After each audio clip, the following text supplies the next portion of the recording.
Coffee ತಗೊಳ್ಳಿ ಚಿಕ್ಕಮ್ಮ.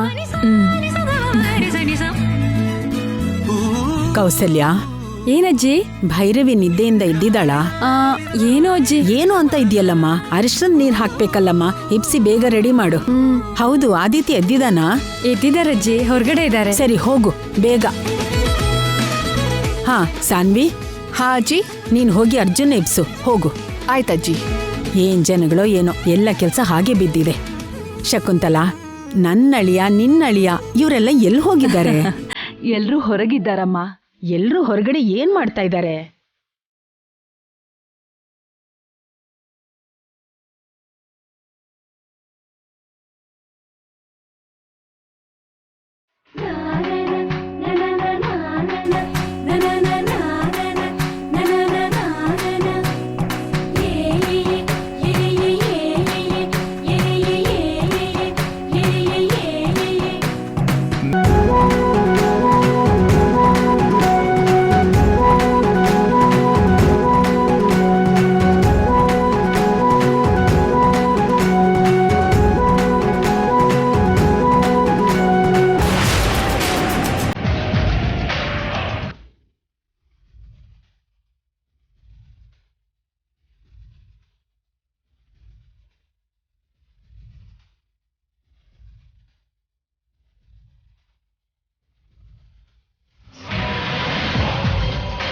ಏನಪ್ಪಾ ರುದ್ರ, ಆದಿತ್ಯ ಎಲ್ಲಿ?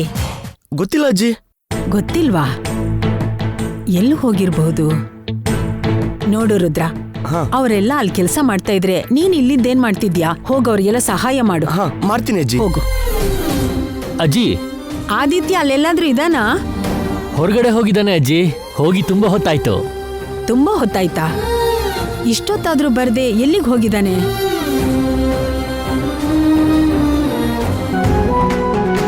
ಒಂದು ಕೆಲ್ಸನೂ ಸರಿಯಾಗಿ ಮಾಡಲ್ಲ. ಎಲ್ಲಿ ಹೋಗಿದ್ದಾನೋ ಏನೋ.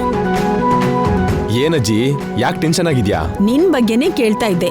ಎಲ್ಲಿಗೆ ಹೋಗಿದ್ಯೋ? ಪುರೋಹಿತರು ಪೂಜೆಗೆ ಹೂ ತಗೊಂಡ್ ಬಾ ಅಂತ ಹೇಳಿದ್ರಲ್ಲಜ್ಜಿ, ತಗೊಂಡ್ ಬರಕ್ಕೆ ಅಂತ ಹೋಗಿದ್ದೆ. ನೋಡು, ಸದ್ಯ ಇದನ್ ತಗೊಂಡ್ ಬಾ ಅಂತ ಹೇಳೋಕೆ ನಿನ್ಗೋಸ್ಕರ ಹುಡುಕ್ತಾ ಇದ್ದೆ. ತಗೊಂಡ್ ಬಂದಿಯಲ್ಲ, ಸಂತೋಷ. ಅಜ್ಜಿ ನೀನೇನು ಟೆನ್ಷನ್ ಮಾಡ್ಕೋಬೇಡ. ನನ್ ತಂಗಿ ಮದ್ವೆನ ನಾನೇ ಮುಂದೆ ನಿಂತು ಎಲ್ಲಾನು ನೋಡ್ಕೋತೀನಿ, ಸರಿನಾ? ಹಾ, 108 ಹೂವ ತಂದಿದ್ಯಾ ತಾನೆ? ಸರಿಯಾಗಿ ಲೆಕ್ಕ ಹಾಕೊಂಡ್ ತಗೊಂಡ್ ಬಂದಿದ್ದೀನಿ. ಸರಿ, ಹುಷಾರಾಗಿ ತಗೊಂಡ್ ಹೋಗಿ ಪೂಜೆ ಮಾಡೋ ಮನೇಲಿಡು. ಹೋಗು, ಹುಷಾರು. ಹಾ, ಏನ್ರಮ್ಮ, ಬೆಳಗಿನ ಜಾವ ಬನ್ನಿ ಅಂದ್ರೆ ಇಷ್ಟೊತ್ಕ ಬರೋದು? ಬನ್ನಿ ಬನ್ನಿ. ಕಾರಣ ಏನು ಬೇಕಾಗಿಲ್ಲ. ಅರಿಶಿನದ ನೀರ್ ಹಾಕೋಕೆ ಅರಿಶಿನ ಕುಂಕುಮ ಎಲ್ಲ ರೆಡಿ ಮಾಡಿ ಹೊರಡಿ ಬೇಗ. ಲೋ ನಾರಾಯಣ, ಅಲ್ಲಿ ಮಾವಿನ ತೋರಣ ಬಿದ್ದು ಹೋಗ್ತಾ ಇದೆ ನೋಡು, ಸರಿಯಾಗಿ ಕಟ್ಟು.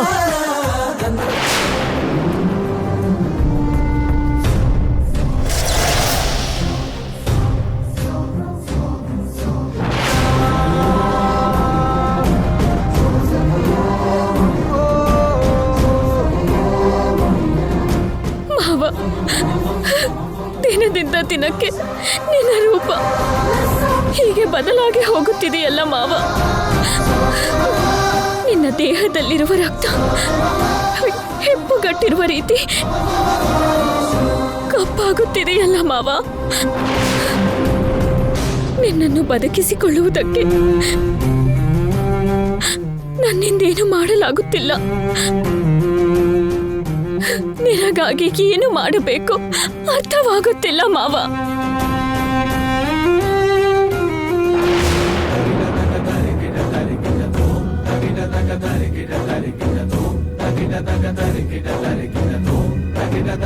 ಗುರುದೇವ, ನನ್ನ ಮಾವ ಹೀಗಾಗಿ ಹೋಗಿದ್ದಾರೆ ನೋಡಿ. ನನ್ನ ಮಾವ ಬದುಕದಿದ್ದರೆ ನನ್ನ ಪ್ರಾಣವೂ ಕೂಡ ಉಳಿಯುವುದಿಲ್ಲ.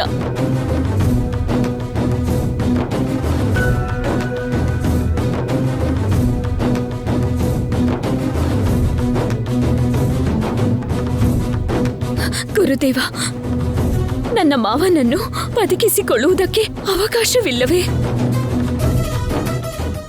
ಇವನಿಗೆ ಇಂಥ ಪರಿಸ್ಥಿತಿ ಬರುವುದಕ್ಕೆ ಕಾರಣ ಆದವನನ್ನು ಸಾಯಿಸುವುದೊಂದೇ ಮಾರ್ಗ ಎಂದು ನಿನಗೆ ಹೇಳಿರುವೆ ಅಮ್ಮ ನಾಗವೇಣಿ. ನಿನ್ನ ಮಾವನನ್ನ ಹೀಗೆ ಮಾಡಿದವನನ್ನ ಸಾಯಿಸದೇ ಇದ್ದಲ್ಲಿ ನಿನ್ನ ಮಾವನ ರೂಪ ನಾವು ನೋಡಲಾಗದಿರುವ ರೀತಿಯಲ್ಲಿ ಬದಲಾಗಿ ದೇಹ ಕೃಷಿಸಿ ನಶಿಸಿ ಹೋಗುವುದಮ್ಮ.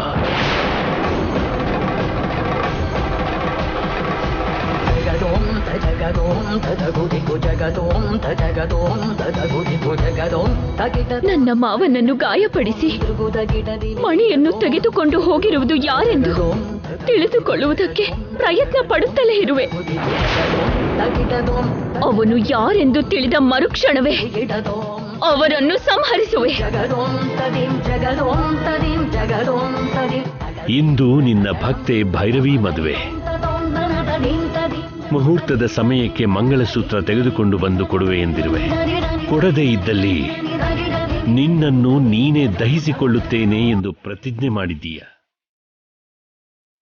ಮಂಗಳಸೂತ್ರ ತಂದು ಕೊಡದೇ ಇದ್ದರೆ ಕೊಟ್ಟಿರುವ ಮಾತಿನ ಪ್ರಕಾರ ನೀನು ಪ್ರಾಣತ್ಯಾಗ ಮಾಡಬೇಕಾಗಿ ಬರುತ್ತದೆ. ಆಗ ನಿನ್ನ ಮಾವನ ಪ್ರಾಣವನ್ನು ಹೇಗೆ ಕಾಪಾಡಿಕೊಳ್ಳುವೆ ನಾಗವೇಣಿ? ಆ ಮಂಗಳಸೂತ್ರವನ್ನು ಯಾರು ಕೊಂಡೊಯ್ದರು ಎಂದು ಗೊತ್ತಿಲ್ಲದಿರುವಾಗ ಭೈರವಿ ಮದುವೆ ಹೇಗೆ ನಡೆಸಿಕೊಡುವೆ?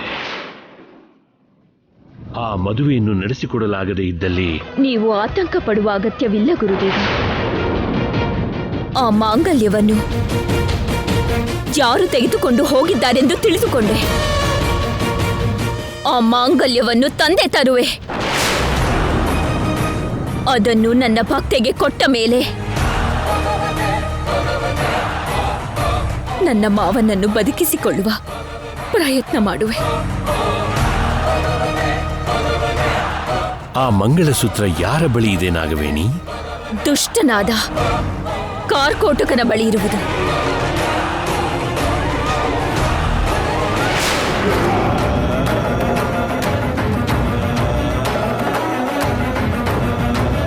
ಈ ತಾಳಿ ತಂದು ಕೊಡ್ತೀನಿ ಅಂತ ನಿನ್ನ ಭಕ್ತೆಗೆ ಮಾತು ಕೊಟ್ಟಿದೀಯ ಅಲ್ಲ? ನೀನು ಕೊಟ್ಟಿರೋ ಮಾತನ್ನ ಉಳಿಸ್ಕೋಬೇಕು ಅಂದ್ರೆ ಈ ತಾಳಿಗೋಸ್ಕರ ನೀನು ನನ್ನ ಹತ್ರ ಬರ್ಲೇಬೇಕು. ಬಾ ನಾಗಮ್ಮ, ಬಾ. ಈ ಸಾರಿ ನೀನು ನನ್ನ ಹತ್ರ ಬರೋದು ಅಂತಂದ್ರೆ ನಿನ್ನ ಸಾವನ್ನ ನೀನು ಹುಡುಕೊಂಡು ಬಂದ ಹಾಗೇನೆ. ಬಾ ಬಾ ನಾಗವೇಣಿ, ಬಾ ಬಾ ನಾಗವೇಣಿ, ಬಾ. ಬರುತ್ತಿದ್ದೇನೆ, ನಿನ್ನ ಹತ್ತಿರವೇ ಬರುತ್ತಿದ್ದೇನೆ. ಬರ್ತಿದ್ಯಾ ನಾಗಮ್ಮ? ಬಾ.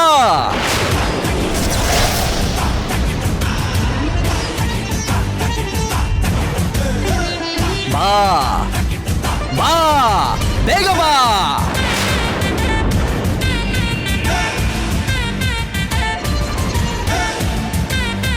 ಇಂತಹ ಸಮಸ್ಯೆಯನ್ನು ಸೃಷ್ಟಿ ಮಾಡುವುದು, ಪರಿಹರಿಸುವುದು ಒಂದು ಸಮಯದಲ್ಲಿ ಮಾತ್ರ, ಒಂದೇ ಒಂದು ಸಮಯದಲ್ಲಿ ಮಾತ್ರ.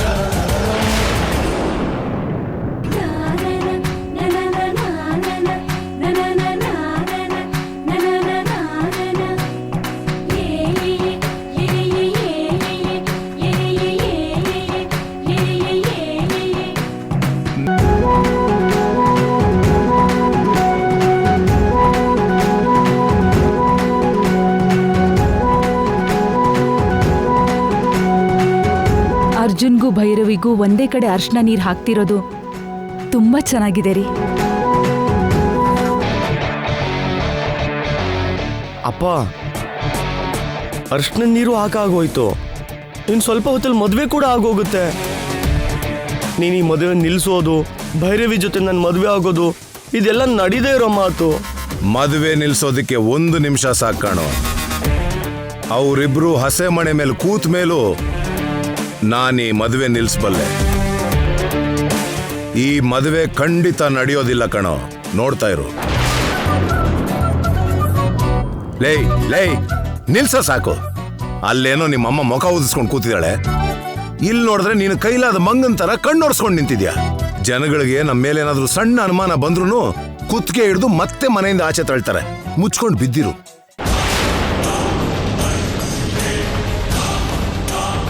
ಏಯ್, ಯಾರಿಗೂ ಅನುಮಾನ ಬರ್ದಿರೋ ಹಾಗೆ ನೀನು ನಿಮ್ಮಮ್ಮ ಹಾಳ್ಮೋರೆ ಬದಲಾಯಿಸ್ಕೊಂಡು ಸ್ವಲ್ಪ ನಗು ಇಟ್ಕೊಂಡು ಓಡಾಡ್ರೋ, ಅರ್ಥ ಆಯ್ತಾ? ಮುಟ್ಟಾಳ. ಅಲ್ಲಿ ನೋಡು.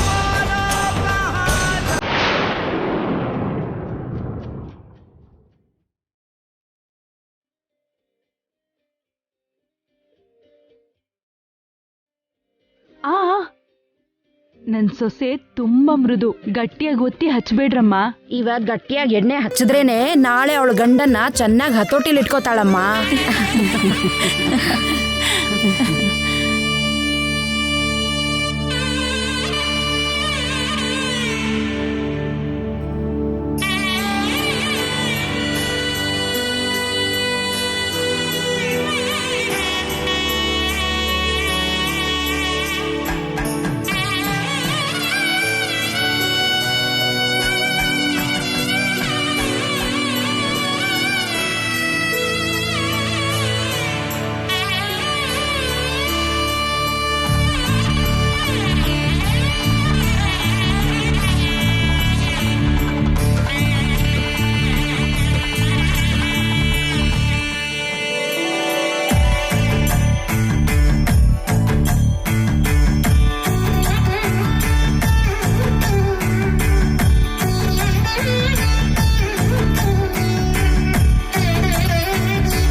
ಅರಿಶಿನದ ನೀರು ಹಾಕಿದ್ದು ಆಯ್ತು.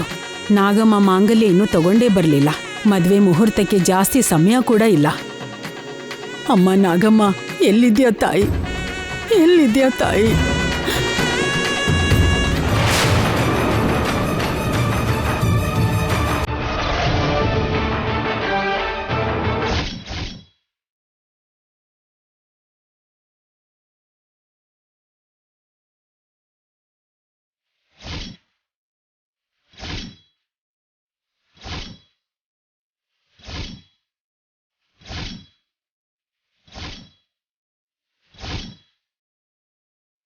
ನೀನು ಬರ್ತೀಯ ಅಂತ ಗೊತ್ತಿತ್ತು ನಾಗಮ್ಮ. ನಿನಗೋಸ್ಕರನೇ ಕಾಯ್ತಾ ಇದ್ದೆ.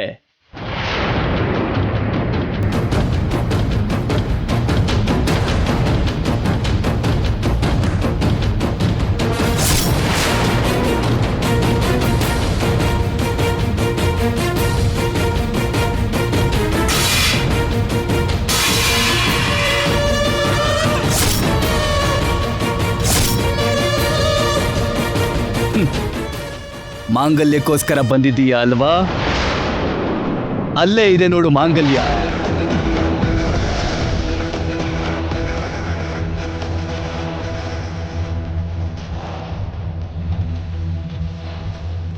ಆಗ ಪೆಟ್ಟು ಕೊಟ್ಟ ಹಾಗೆ ಈಗಲೂ ಕೂಡ ನನಗೆ ಪೆಟ್ಟು ಕೊಟ್ಟು ತಗೊಂಡು ಹೋಗ್ಬೋದು ಅನ್ಕೊಂಡಿದೀಯಾ?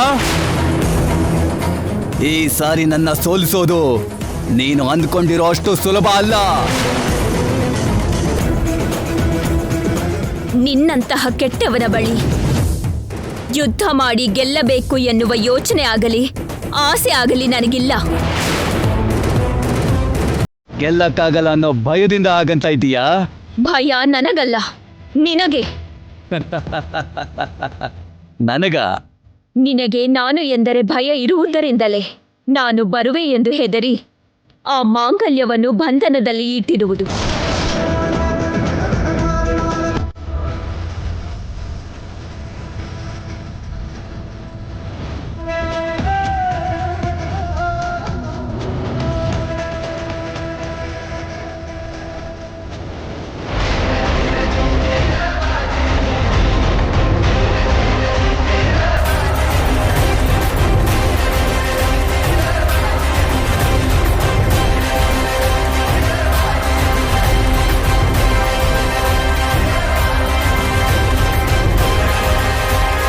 ನಿನಗೆ ಹೆದರ್ಕೊಂಡಲ್ಲ, ಭದ್ರತೆಗೋಸ್ಕರ ಇಟ್ಟಿದ್ದೆ.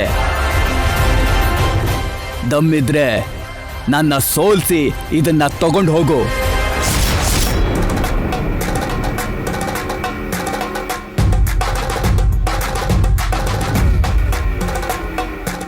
ನನ್ನ ಭಕ್ತಿ ಮಾಂಗಲ್ಯವನ್ನು ಕಳ್ಳತನ ಮಾಡಿರುವ ನಿನಗೆ ತಕ್ಕನಾದ ಪಾಠ ಹೇಳಿಕೊಡುವೆ. ನಿನಗೆ ಮಣ್ಣು ಮುಕ್ಕಿಸಿ ಈ ಮಾಂಗಲ್ಯವನ್ನು ತೆಗೆದುಕೊಂಡು ಹೋಗುವೆ. ಹಾಗಾದ್ರೆ ಬಾ.